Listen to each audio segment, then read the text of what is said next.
Loin d'être un pays à part entière, le Gabon semble être un pays entièrement à part. Un pays pétrolier qui importe son carburant d'un pays non officiellement pétrolier comme le Togo. Un pays surendetté qui mène une politique budgétaire expansionniste. Un pays dans lequel le kilomètre de route en béton censé coûter aux alentours de 200 millions se paye finalement à plus de 800 millions de francs CFA, soit près de 4 fois plus cher que la normale, le tout par entente directe comme ont pu le constater les équipes de Gabon Media Time au terme d'une enquête.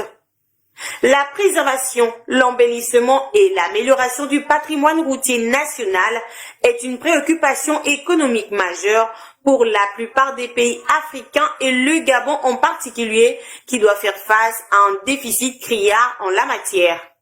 Cette question est au cœur de la politique des autorités de transition. Face à l'urgence, ces derniers ont d'ailleurs opté pour la construction de routes en béton armé. Une solution innovante, simple, efficace pour un revêtement de qualité des routes gabonaises, mais qui semble coûter encore plus cher, sinon autant que les routes goudronnées, incompréhensible.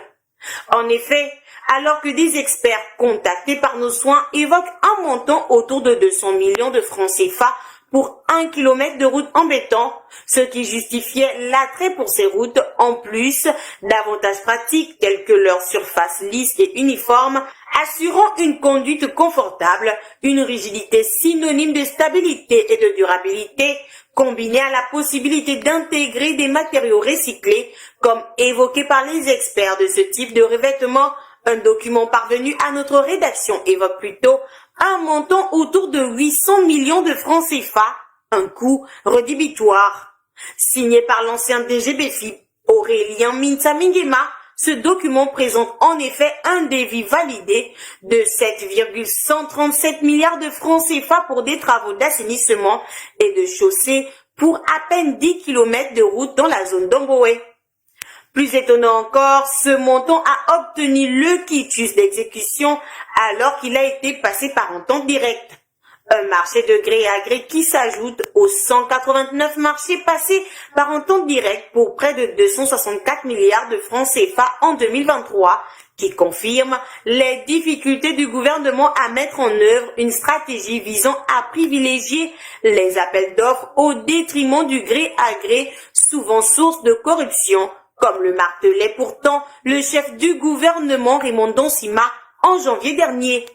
Désireux de mettre un coup de pied dans la fourmilière, le gouvernement de transition qui entendait donc mettre en branle plusieurs réformes, parmi lesquelles le rétablissement de l'appel d'offres comme mode de passage de principe des marchés publics, conformément à l'article 71 qui prévoit 15% pour le gré à gré, n'a pas été en mesure de mettre un frein à celui-ci, alors même que l'entreprise concernée avait été impliquée dans des manœuvres peu scrupuleuses au terme de la task force sur la dette intérieure menée par Pierre Durault, l'octogénaire qui chuchote à l'oreille du président de la transition.